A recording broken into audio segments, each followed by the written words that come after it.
دھڑ دھڑ کی آواز سے 7-8 پولیس اہلکار گول گول سیڑھیاں چڑھتے دوسری منزل پر بنے کمرے میں گھس گئے، جہاں جگہ جگہ ریپرز، پلاسٹک کی تھیلیاں، خالی بوتلیں، ٹوٹی پھوٹی پرانی کرسیاں اور ایک لکڑی کا تخت پڑا تھا۔ اندھیرا ہی اندھیرا، روشنی کی چند لکیریں ایک روشن دان سے آ رہی تھیں، مگر ناکافی معلوم ہو رہی تھی۔ کچھ ملا۔ نیچے موجود افسر شاید ان سب سے بڑے عہدوں میں بڑا تھا۔ تبھی حکمانہ لہجے میں دوسری منزل کے زینے پر کھڑے باوردی ساتھی سے دریافت کیا۔ "نو سر"۔ اس کے جواب پر ایس پی وہاج خود اندر چلا گیا۔ "ناممکن، ایسا نہیں ہو سکتا۔ اطلاع کے مطابق منشیات کی فروخت میں اس اڈے کا بڑا ہاتھ ہے، ہماری انفارمیشن غلط نہیں ہو سکتی۔" اس کی آواز خاصی اونچی تھی۔ "یہاں پر تلاش کرو۔" ایس پی وہاج نے اسٹک سے 2-3 گتے کے ڈبے ہٹاتے ہوئے کہا۔ "سوری سر، جلدی چیک کرو۔" "نہیں سر، یہاں تو کچھ بھی نہیں ہے۔" تمام افراد نے مل کر وہ جگہ خالی کر دی، مگر وہاں کچھ بھی نہ دیکھ کر ایس پی وہاج کا سارا جوش ماند پڑ گیا۔ مایوسی نے پل بھر میں اس کے چہرے کا احاطہ کیا تھا۔ "چلو!" اس کی مردہ سی آواز پر تمام پولیس اہلکار نیچے اترنے لگے۔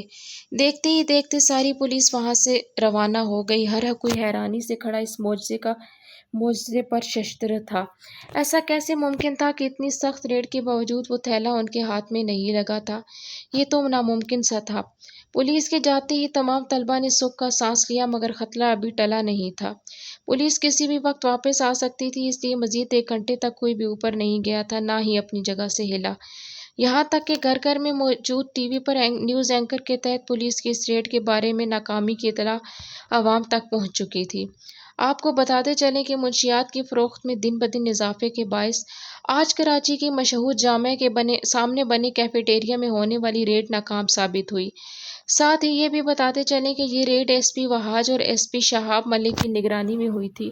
نہ صرف ایک جامع بلکہ سرکاری اور نجی تمام تعلیمی اداروں اور ان کے آس پاس کے ہوٹلز، کیفیٹیریا اور دکانوں پر بھی چھاپا مارا گیا، مگر سوائے ناکامی کے کچھ ہاتھ نہ آیا۔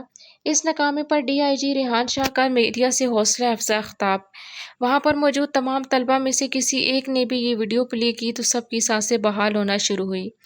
"چھوٹے صاحب، شکر کرو کل رات ہی مال ڈیلیور کر دیا تھا، ورنہ 5 کلو ہیروئن اور خیبر پختونخوا بھیجی جانے والی کرسٹل پکڑی جاتی اور آج ہم سلاخوں کے پیچھے ہوتے۔" چھوٹو نے رازداری سے کہا۔ "چل اوپر جا کر دیکھیں یہ معجزہ کیسے ہوا۔" چھوٹے صاحب فوراً اٹھ کھڑا ہوا، پھر جاتے جاتے پلٹا۔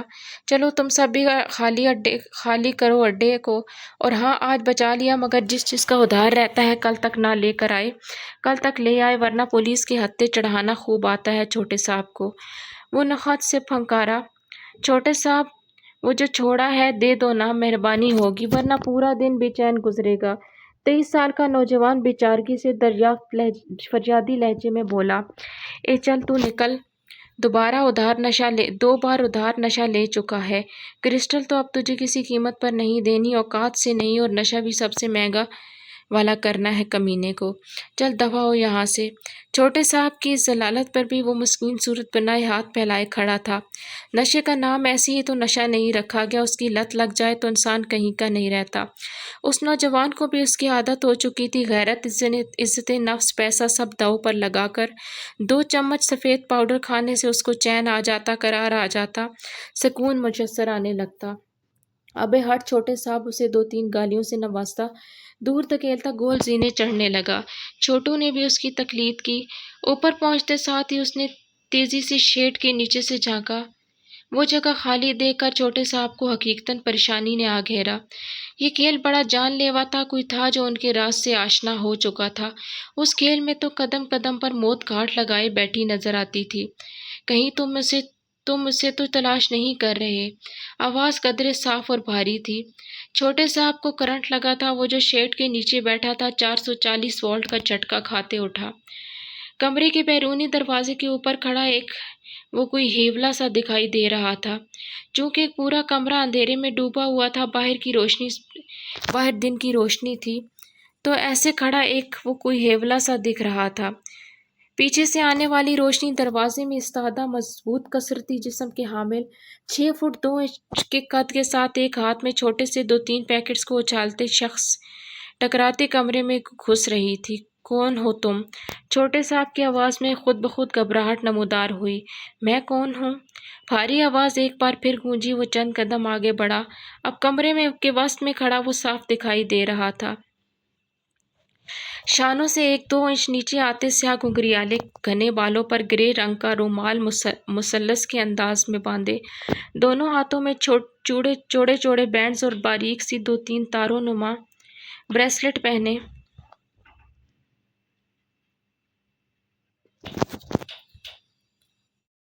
آنکھوں میں بھر بھر کر سرما ڈالے گہرے سبز رنگ کے گھٹنوں تک آتے کرتے کے ساتھ جینس میں ملبوس وہ نوجوان کوئی 26-27 سال کا ہوگا۔ اس کے ہاتھ میں وہی تھیلا تھا، مگر اس کا منہ کھلا ہوا تھا اور 2-3 ہیروئن کے پیکٹس اس کے ہاتھ میں موجود تھے، جنہیں سرکس کے جوکر کی گیندوں کی طرح ہوا میں اچھالتا وہ محظوظ ہو رہا تھا۔ میں ایگل ہوں کرخت، مغرور بھاری مردانہ آواز میں جواب دیتے اس نے وہ پیکٹس چھوٹے صاحب کے منہ پر دے مارے۔ آپی ہمیں ابھی لگانے ہیں، پلیز ہیلپ کر دو نا۔ وہ ایک چارٹ ہاتھ میں پکڑے کھڑی ملتجی لہجے میں بولی۔ بس کر جاؤ گڑیا، ہر چیز کی حد ہوتی ہے۔ تم نے پوری دیوار پر یہ عجیب و غریب اقسام کے پتھروں کے چارٹس لگا کر پورے کمرے کا ستیہ ناش کر رکھا ہے۔ سائقہ نے چند طے شدہ کپڑے الماری میں رکھتے ہوئے کہا، آپ نے بھی تو یہ بڈھوں والے ناولز اور سفر نامے بک شیلف میں بھر رکھے ہیں۔ ہم نے کچھ کہا کبھی؟ سب کے اپنے اپنے شوق ہوتے ہیں۔ خبردار جو میری بکس کو بڈھوں والا کہا تو۔ سائقہ نے الماری کا پٹ زور سے بند کرتے جارحانہ انداز میں انگلی اٹھائے کہا، گڈ، ویری گڈ۔ آپ ہمارے در نجف مرجان زرکون ہیرے ٹورکوائز فیروزہ یاقوت نیلم پکھراج عقیق کے بارے میں کچھ بھی کہیں اور ہم آپ کی کتب کی شان میں ایک حرف گستاخی کا استعمال نہ کریں، بہت خوب۔ وہ چڑھ کر گویا ہوئی تھی۔ سارے پتھر تو تم لگا چکی ہو، اب یہ کون سا ہے؟ سائقہ نے مسکراہٹ دباتے ہوئے کہا، یہ مرکت ہے۔ اور خبردار جو آپ نے اس کے بارے میں کچھ کہا تو۔ وہ منہ بگاڑ کر بولتی چارٹ کھول کر اس پر ہاتھ پھیرنے لگی۔ یہاں گہرے سبز رنگ کے 2-3 پتھر جگمگاتے ہوئے بہت خوبصورت بنائے گئے تھے۔ بلا شبہ یہ آرٹ آنکھوں کو خیرہ کر دینے والا تھا۔ مرکت، یہ کون سے پتھر کا نام ہے؟ میں نے تو کبھی نہیں سنا۔ وہ اس کے ہاتھ سے چارٹ پکڑ کر دیکھتے ہوئے گویا ہوئی۔ خیر سنا تو آپ نے کسی کے بارے میں بھی نہیں تھا، وہ شانے بے نیازی سے کہتی اس کے ہاتھ سے چارٹ لے کر سامنے والی دیوار کے پاس آ کھڑی ہوئی، جہاں اسی طرح کے بہت سے پتھروں کے چارٹس لگے تھے۔ کچھ آئل پینٹ سے بنے تھے تو کچھ کمپیوٹرائزڈ تھے۔ ٹورکوائز فیروزہ کو انگلش میں کہتے ہیں، یعنی کہ یہ ملک ٹرکس یعنی روم میں زیادہ پایا جاتا ہے، اور مانک یاقوت کو ہندی میں کہتے ہیں۔ اس میں تمہیں پیلس یاقوت بہت پسند ہے، یہ نیلگوں آسمانی والا۔ سائقہ نے ایک چارٹ پر ہاتھ رکھتے کہا جس میں وہی پتھر بنا تھا جس کا وہ ذکر کر رہی تھی۔ یہ سب ہم نے آپ کو بتایا تھا تبھی آپ کو پتہ ہے، ورنہ پہلے تو آپ کے علم میں یہ سب نہیں تھا۔ وہ چڑھانے والے انداز میں کہتی چارٹ کا دیوار پر اینگل لینے لگی۔ اچھا یاد تو تھا نا، مگر تمہیں تو وہ بھی یاد نہیں ہوگا۔ چلو بتاؤ، چلتے ہو تو چین کو چلیے۔ میں جو چائنیز میں شکریہ کا کہنا بتایا تھا وہ کیسے کہتے ہیں؟ سائقہ نے مصنوعی برہمی کا تاثر دیتے ہوئے کہا، شے۔ وہ اپنے ازلی لاپرواہ انداز میں بولی تو سائقہ کا منہ کھل گیا۔ ہمیں نی ہاؤ جس کے میننگ ہیلو کے ہیں وہ بھی پتہ ہے، اور یہ بھی کہ ابن انشا نے چائنیز کے 500 الفاظ سیکھے تھے اخبار پڑھنے کے لیے۔ آپ نیلم ابرار کی ذہانت کو ڈی گریڈ نہیں کر سکتی۔ وہ فرضی کورا جاڑتے بولی، اتنی ہی ذہانت اور صلاحیت ہے تو خود ہی لگا لو انہیں۔ میں جا رہی ہوں کباب فرائی کرنے۔ آہل آ رہا ہے اور اسے کباب اور تمہارے ہاتھ کی چائے کتنی پسند ہے یہ تو تم جانتی ہو پیاری گڑیا۔ سائقہ نے شرارت سے اس کے ہاتھ تھوڑی پکڑ کر ہلائی اور مسکراتے ہوئے باہر نکل گئیں۔ آپی اٹس ناٹ فیئر۔ اس کی تمام آوازوں کو نظر انداز کرتی سائقہ نیچے چلی آئی۔ جہاں ڈرائنگ روم سے آہل کی آواز آ رہی تھی، سائقہ بھی اندر چلی آئی۔ السلام علیکم۔ اس نے ہولے سے سلام کیا تو آہل نے مسکراتے ہوئے سر کو جنبش دی اور پھر سے دادو کے ساتھ سلسلہ کلام جوڑا۔ نہیں دادو، میں نہیں کیا تھا، یہ ریڈ تو مجھ سے سینئر آفیسرز نے کی تھی۔ میرے علم میں یہ بات بالکل نہیں تھی۔ گریڈ 18 اور 19 کے آفیسرز نے منشیات کی اسمگلنگ اور فروخت کے خلاف آج مختلف جگہوں پر آپریشن کیا، مگر 2-3 معمولی نشہ آوروں کے درمیان کے علاوہ کوئی کامیابی حاصل نہیں ہو سکی۔ وہ رسانیت سے کہہ رہا تھا۔ اچانک یہ خیال آ گیا، پولیس کو ویسے تجھے کیوں نہیں پتا تھا؟ تو بھی تو اسی ادارے کا ہے نا؟ دادو نے چشمہ ناک پر ٹکاتے آہل کو گھورا۔ دادو، میں گریڈ 17 کا ہوں اور کئی بار پولیس کے بڑے آفیسرز ایسی خفیہ ریڈ کرتے ہیں کہ ادارے کی نچلی پوسٹ پر موجود افراد بھی بے خبر ہوتے ہیں تاکہ ان کی وفاداری کا بھی امتحان لیا جا سکے۔ آہل نے وضاحتی جواب دیا۔ ہائے! دادو منہ پر ہاتھ رکھتے ہوئے بولی۔ نہیں میاں، تم نے کون سی بے وفائی کر دی ان افسروں کے ساتھ؟ تم بھی تو اوپر کے افسر میں سے ہو نا؟ ان کی بات پر آہل نے بمشکل تمام اپنے منہ کے زاویے بگڑتے درست کیے۔ جی دادو، میں سینئر آفیسرز میں سے ہوں، ASP آہل اسرار، مگر ابھی نیا تو اپوائنٹ ہوا ہوں اور سینئرز میں سے میرا گریڈ سب سے کم ہے، اس لیے کچھ افسران کو شک تھا کہ جونیئرز پہلے ہی ریڈ اور آپریشن کی نیوز ریلیز کر دیتے ہیں، تبھی اسے خفیہ رکھا گیا۔ ایک بار پھر اس نے وضاحت دی تو کباب اور کولڈ ڈرنک ٹرے میں رکھتی اندر آتی سائقہ مسکرائے بنا نہ رہ سکی۔ ارے سائقہ، میرے بچے بھائی کے لیے چائے لا۔ یہ انگریزی مشروب پی کر کیوں صحت خراب کروا رہی ہو بیچارے کی؟ وہ جیسی ہی سینٹرل ٹیبل پر رکھ کر سیدھی ہوئی تو دادو نے نکس نکال دیا۔ ڈرائنگ روم سادہ سا مگر منفرد تھا۔ ہلکے آسمانی رنگ کے صوفے اور جو 2 دیواروں کے ساتھ پڑے تھے، ان میں سے ایک سنگل صوفے پر آہل براجمان تھا اور اس کے سامنے میز اور دوسری دیوار کے ساتھ دادو کا تخت تھا۔ بائیں طرف والی دیوار پر ڈیکوریشن پیسز لگے تھے۔ ڈرائنگ روم کے 2 دروازے تھے جن پر صوفوں کے رنگوں سے ملتے جلتے جالی کے پردے ٹنگے تھے، جبکہ فرش پر سفید روئی سا نرم قالین بچھا تھا۔ پورے گھر میں سب سے مہنگی اور قیمتی آرائش اسی کمرے کی تھی۔ دادو، چائے بنوانی ہے تو گڑیا سے کہہ دینا، وہ ہلکے سے مسکراتے ہوئے بولا۔ شاید بات پہ بات مسکرانا اس کی عادت تھی۔ گھنی مونچھوں تلے باریک ہونٹ جب بھی مسکراتے آنکھیں سکڑ سی جاتیں۔ بس میاں، پھر تو تم پی لیے چائے، دادو نے ہاتھ اٹھاتے ہوئے کہا اور پھر تخت سے اترنے لگی۔ میں مغرب پڑھ لوں، وقت گزرا جا رہا ہے، ہائے یہ جوڑوں کا درد بھی نا۔ وہ سائقہ کا ہاتھ تھامے تخت سے نیچے اتری اور پھر اپنی چادر درست کرتی گم ہو گئیں۔ Just a second.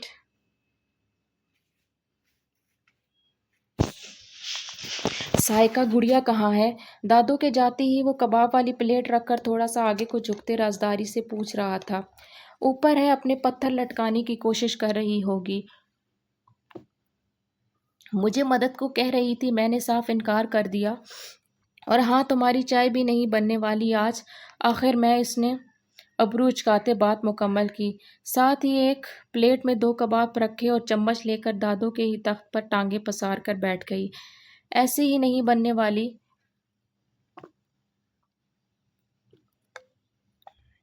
ابھی دیکھو، 1 منٹ سے پہلے کچن میں نہ نظر آئی تو میں بھی ASP آہل اسرار نہیں۔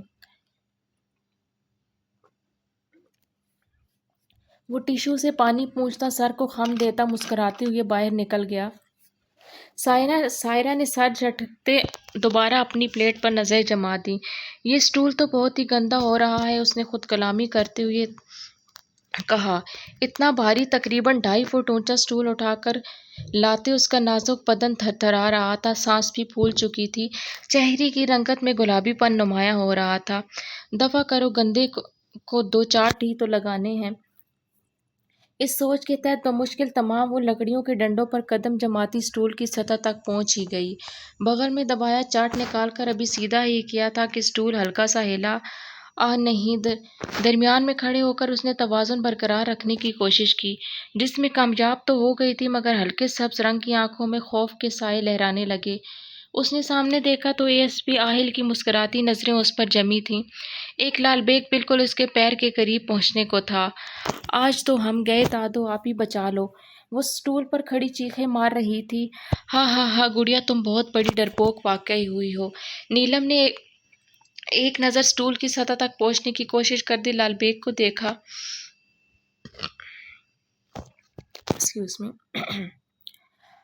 اور دوسری نظر کہہ کے لگاتے اے ایس پی آہل پر ڈالی۔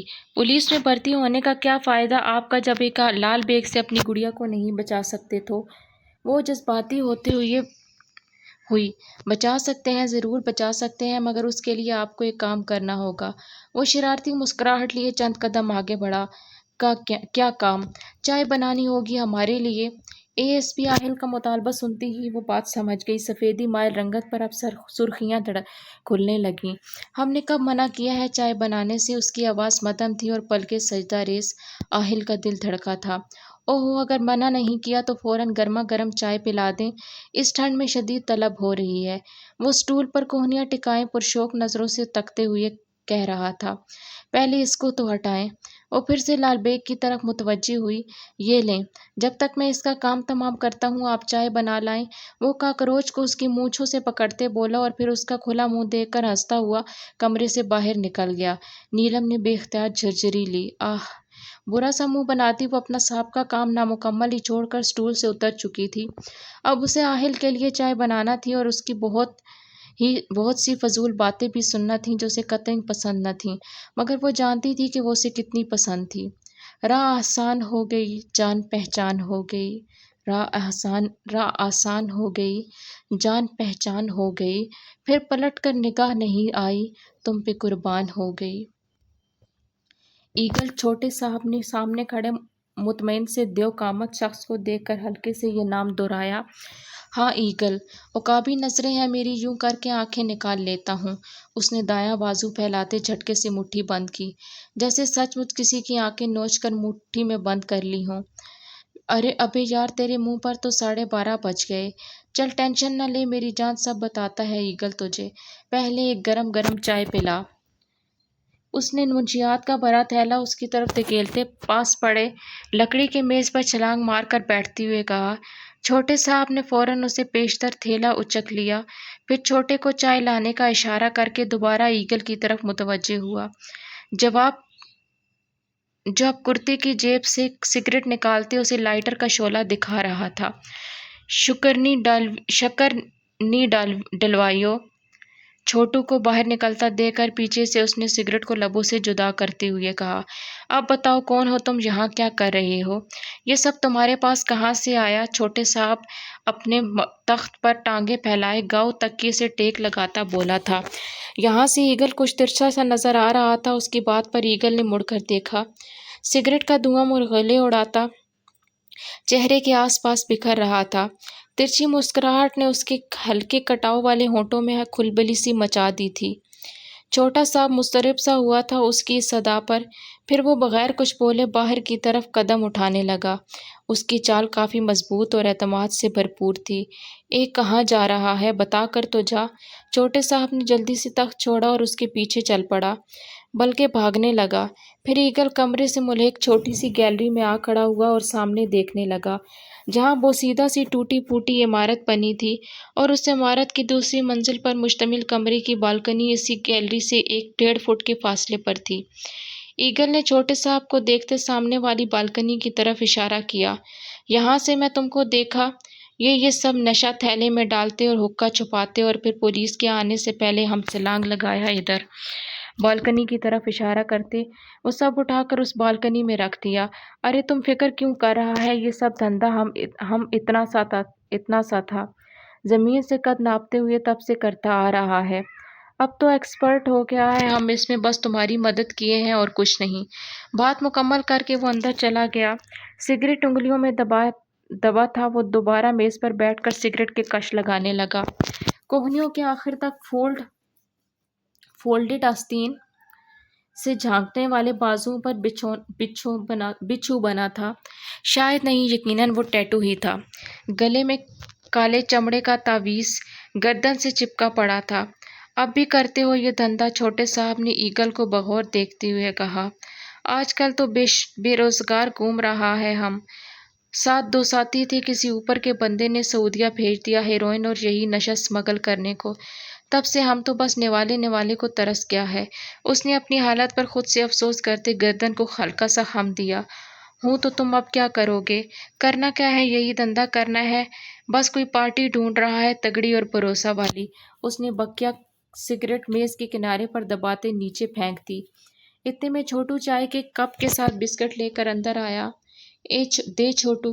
چھوٹے صاحب نے اسے چائے ایگل کو پیش کرنے کو کہا، مگر اس نے ہاتھ کے اشارے سے منع کرتے میز سے چھلانگ لگائی اور باہر کی طرف بڑھنے لگا۔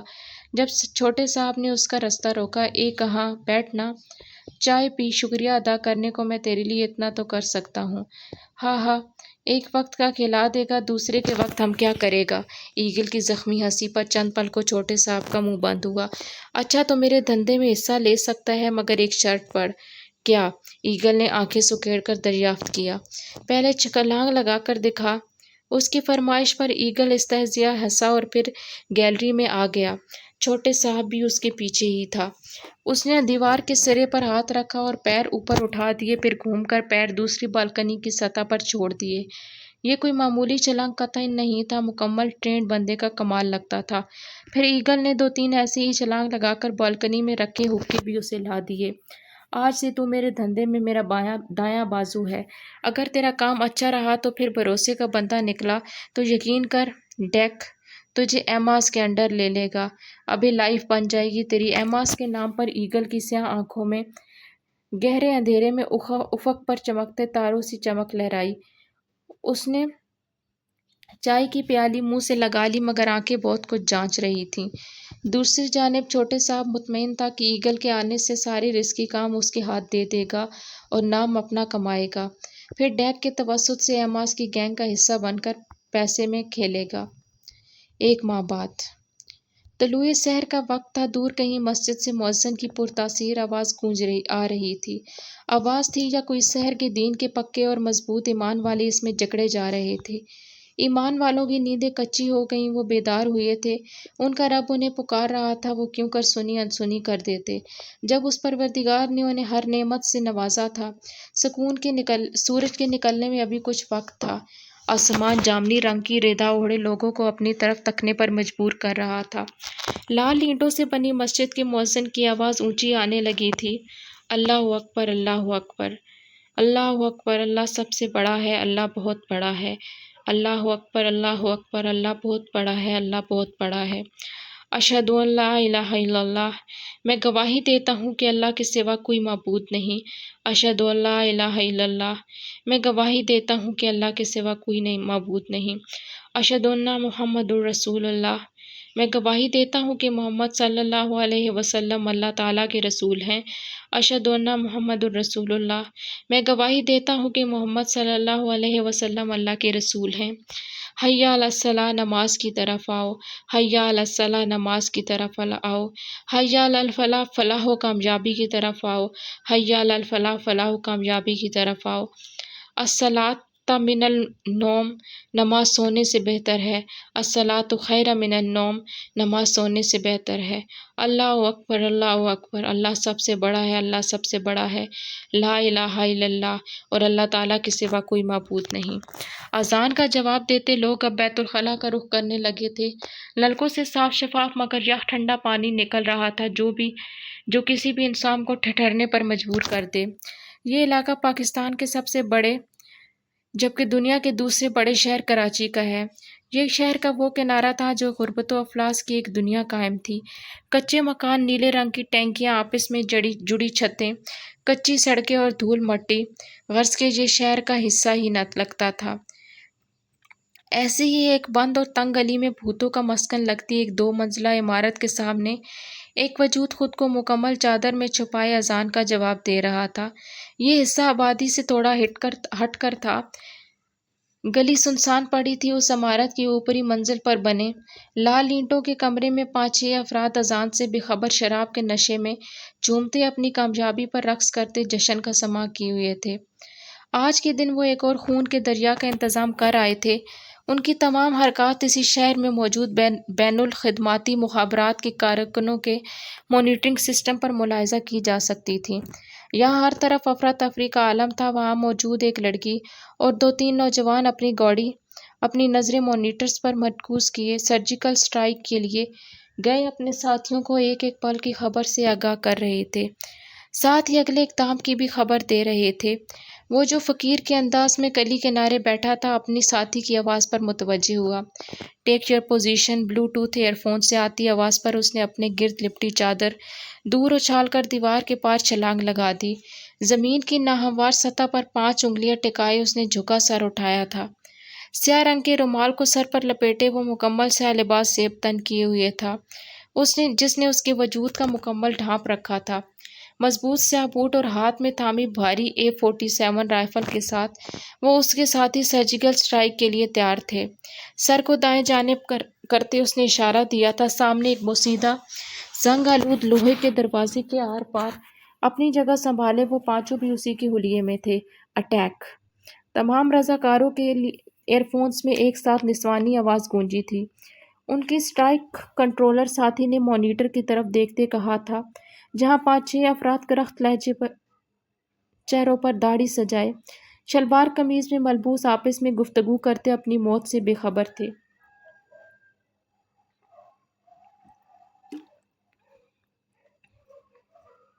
اچانک دھڑا دھڑ گولیوں کی آواز نے پورے علاقے میں طوفان برپا کر دیا تھا۔ آواز تھی کہ کانوں کے پردے پھاڑ رہی تھی۔ دھواں ہی دھواں آنکھوں میں گھستا بینائی کو متاثر کر رہا تھا، اور جب مطلع کچھ صاف ہوا تو عالم نے اپنے آس پاس خون کا دریا دیکھا تھا۔ 5 لاشیں زمین پر چت پڑی تھیں، گولیوں سے چھلنی وجود، مگر وہ عادی تھا اس سب کا۔ اس کے ساتھیوں نے بھی رائفلز نیچے کیے، آس پاس نظریں دوڑائی تھیں۔ ایک تھا جو غائب تھا۔ اس سے پہلے کہ وہ اس اطلاع پر کوئی کارروائی کرتا، فضا کو چیرتی فائر کی آواز پر سب چونکے۔ نشانہ عالم تھا، مگر اس نشانے پر رکھنے والا بھول گیا تھا کہ وہ کمال کا کھلاڑی تھا۔ اس نے جھک کر اپنا دفاع کیا، نتیجتاً گولی سامنے دیوار کے ساتھ پڑی بوریوں پر لگی تھی۔ پورا کمرہ دھوئیں دھواں ہو گیا۔ قدموں کی آواز اب دور جانے لگی تھی۔ دشمن بھاگ رہا تھا، محافظ بھی پیچھے بھاگ رہے تھے، مگر ان میں عالم سب سے آگے تھا، جبکہ باقی 2 مختلف سمتوں میں دوڑے تھے، اور جو رہ گئے تھے وہ وہاں کا جائزہ لینے میں محو ہو گئے تھے۔ جو شخص جتنا تیز دوڑتا آس کی بھی اتنی رفتار ہوتی۔ کبھی کبھی وہ فائر کرتا اور عالم اپنے دفاع کو کبھی جھکتا جاتا، کبھی زمین پر چت لیٹ جاتا۔ اس نے ابھی بھی کوئی فائر نہیں کیا تھا۔ دشمن نہ جانے اسے ہلکا سمجھ رہا تھا، جو اچانک رک کر اس کا نشانہ لینے لگا، مگر آس کی رائفل سے نکلنے والی گولی نے اس کی بندوق نیچے گرا دی۔ اس سے پہلے کہ وہ دشمن کی سانس اکھاڑتا، وہ موقع پا کر آبادی کی طرف نکل گیا۔ ایک خالی مکان کا بوسیدہ دروازہ ہلتا دیکھ کر آس اندر گھس گیا۔ رائفل کا منہ اوپر کی جانب کیے وہ دیواروں کے ساتھ میں اور کبھی ان کی اوٹ میں ہوتا آگے بڑھ رہا تھا۔ ایک کمرے کا دروازہ کھولتے فوراً حفاظتی طور پر رائفل آگے کر دی، مگر وہاں کوئی بھی نہ تھا۔ خالی کمرے کی صرف دیواریں کھڑی ہوئی تھیں۔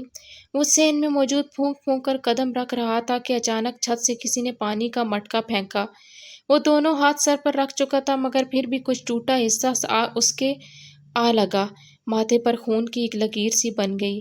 آس نے زمین پر خون کا قطرہ گرتے دیکھا تھا، اور یہی خون پھر اس کی آنکھوں میں اتر آیا۔ اس نے دانتوں کو ایک دوسرے پر سختی سے جمایا اور 4 سیڑھیاں پلانگتے اوپر پہنچ گیا۔ دشمن دوسرے گھروں کی چھتیں پلانگتا بچاؤ میں تھا، تو آس جنونی انداز میں ہر رکاوٹ کو عبور کرتا اس تک پہنچ رہا تھا۔ ساتھ ساتھ جڑی چھتیں، ان پر بچھی چارپائیاں جو باجرہ اور مرچیں سکھانے کو تھیں۔ غرض اس مقابلے میں ہر چیز تباہ ہو رہی تھی۔ لوگ اپنے مورچوں میں گھس چکے تھے، جب اچانک عالم کو حکم آیا، لیفٹ سائڈ آس! اس نے بائیں جانب کی اونچی دیوار عبور کی۔ سامنے بڑی سی چھت پر دشمن بھاگ رہا تھا۔ کرتا شلوار اور داڑھی ہمارے مذہب کا لبادہ اوڑھے ہمیں ہی نگل رہا تھا۔ کل ہم! ایئر فون سے آتی آواز پر پسٹل گروپ اور فورسز اینڈ پر اس کی مضبوط گرفت ہو گئی۔ دشمن سیدھا نشانے کی نوک پر تھا، صرف ایک بلٹ، ایک گولی۔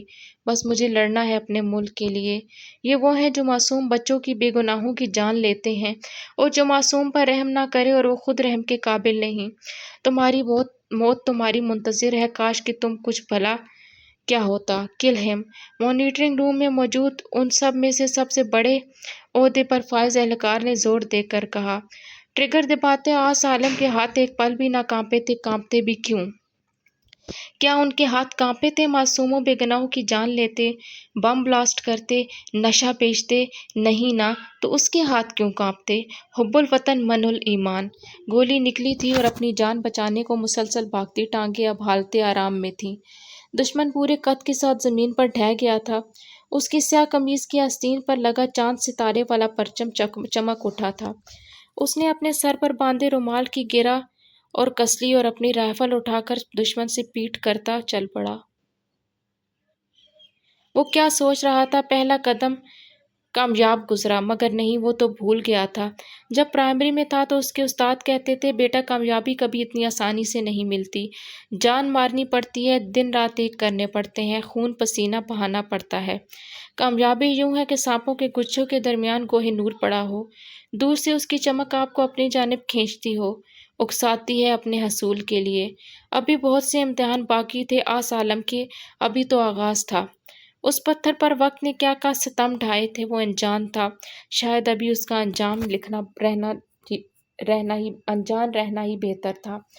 کہتے ہیں نا کہ مستقبل سے ہماری بے خبری بھی ایک نعمت ہے، تو بس آج اللہ تعالیٰ کی یہ نعمت اس کے لیے بہت بڑی تھی۔ وطن سے الفت ہے جرم اپنا، یہ جرم تا زندگی کریں گے۔ وطن سے الفت ہے جرم اپنا، یہ جرم تا زندگی کریں گے، ہے کس کی گردن پہ خون ناحق، یہ فیصلہ لوگ ہی کریں گے۔ وطن پرستوں کو کہہ رہے ہو وطن کا دشمن، ڈرو خدا سے، جو آج ہم سے خطا ہوئی کل یہی خطا سبھی کریں گے۔ لیے جو پھرتے ہیں تمغۂ فن، رہے ہیں جو ہم خیال رہزن، ہماری آزادیوں کے دشمن ہماری کیا رہبری کریں گے۔ نہ خوف زندہ نہ دار کا غم، یہ بات دہرا رہے ہیں ہم پھر، کہ آخری فیصلہ وہ ہوگا جو 10 کروڑ آدمی کریں گے۔ ستم گروں کے ستم کے آگے نہ سر جھکا ہے نہ جھک سکے گا، شعار صادق پہ ہم ہیں نازاں، جو کہہ رہے ہیں وہی کریں گے۔ یہ لوگ کچھ کم نگاہ جن کو سمجھ رہے ہیں کہ نا سمجھ ہیں، یہی زمانے میں عام جالب شعور کی روشنی کریں گے۔ آپی آپی، اس کی مسلسل چیختی آواز پر برتن دھوتی سائقہ نے بے ساختہ کانوں پر ہاتھ رکھے تھے۔ اف گڑیا، کیوں چلا رہی ہو؟ سائقہ نے کچن سے چلاتے ہوئے پوچھا۔ ہم نے آپ سے کہا تھا کہ مرکت کو کچھ مت کیجیے گا، پھر میں آپ نے وہ چارٹس کیوں اتارے؟ اس کا غصہ سوا نیزے پر تھا۔ برتن دھوتی سائقہ پلٹی۔ گڑیا، اس کا رنگ اتنا گہرا سبز ہے اور اتنی چمک ہے اس چارٹ میں کہ کھڑکی سے آتی روشنی جب اس پر پڑتی ہے تو آنکھوں میں لگتی ہے۔ عجیب سی قسم کا چارٹ اٹھا لائی ہو، ہلکا رنگ نہیں تھا کیا؟ سائقہ نے اپنے عمل کی وضاحت دی۔ گڑیا پیر پٹکتی چلی گئی، جو اس کے غصے کا صاف واضح اظہار تھا۔ صبح صبح اس کا موڈ خراب ہو چکا تھا۔ ابرار صاحب پہلی کالج جا چکے تھے۔ وہ پروفیسر تھے۔ ریاضی کے اپنا گھر تھا جس کا دوسرا حصہ کرائے پر دے رکھا تھا۔ اچھا گزر بسر ہو رہا تھا۔ دادو فجر کے بعد آرام کے لیے لیٹ جاتیں اور ظہر کے وقت اٹھتی تھیں۔ نیلم، میری پیاری بہن، چاند کا ٹکڑا، میری گڑیا، ناشتہ کر لو۔ اس نے نوٹس پر جھکی نیلم کی ٹھوڑی پکڑ کر پچکارتے ہوئے کہا، جبکہ نیلم اس کا ہاتھ جھٹک کر چکی تھی۔ اچھا، تم کوئی اور رنگ لگا لو، پتھروں کے گو بہت سے رنگ ہوتے ہیں۔ وہ اس کے ساتھ ہی بیڈ پر براجمان ہو گئی۔ ناشتے کی ٹرے سائڈ ٹیبل پر پڑی تھی۔ مرکت کے بھی بہت سے رنگ ہیں، ذہبی، سنہری مائل، دھانی، سبز کاہی اور سردی مائل، مگر ہمیں گہرا سبز ہی پسند ہے، ہری مرچ جیسا، اور ہم یہی لگائیں گے، وہ ڈھیٹوں کی طرح بولی تھی۔ اچھا بھائی، لگا لینا۔ ویسے میں نے تم سے پوچھا تھا یہ پتھر کیا بلا ہے؟ جب تم چارٹ لگاتی ہو تو اس کے بارے میں بتاتی ہو، اس بار نہیں بتایا۔ سائقہ نے اس کا موڈ بحال کرنے کو بات پلٹی۔ یہ بات آپ نے تعریف کے بجائے 1000 ایپ نکال دیے، تو اب میں کیا بتاؤں؟ وہ تڑخی۔ ہاں ہاں ہاں، اچھا یہ بتاؤ، یہ مرکت کو اردو میں کیا کہتے ہیں؟ سائقہ نے ٹرے اٹھا کر اپنے اور اس کے درمیان مقصد باتوں میں لگا کر اسے ناشتہ کروانے کا تھا۔ زمورت، مگر سنسکرت میں اسے مرکت کہتے ہیں، اس نے بتاتے ساتھ ہی پانی ہی پانی کا جگ اٹھا لیا۔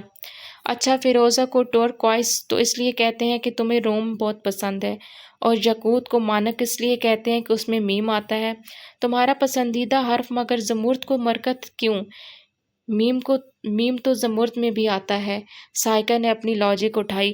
آپ کو پتہ ہے، وہ تھوڑا سا آگے کھسکتے ہوئے پرجوش انداز میں بولی، تو سائقہ نے بمشکل اپنی مسکراہٹ دبائی۔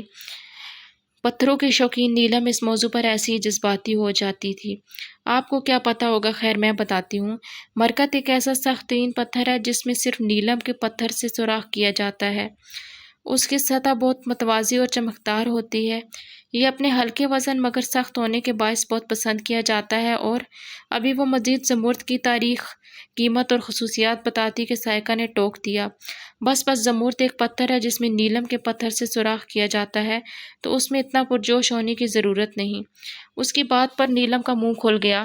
نفسیات کہتی ہے کہ انسان کی کچھ عادتیں اور خصوصیات بے جان چیزوں سے مماثلت رکھتی ہیں، اس میں کوئی انوکھی بات نہیں ہے، اور اگر ہم ان خصوصیات کو لوگوں میں تلاش کرتے ہیں جیسے میری تلاش ہے۔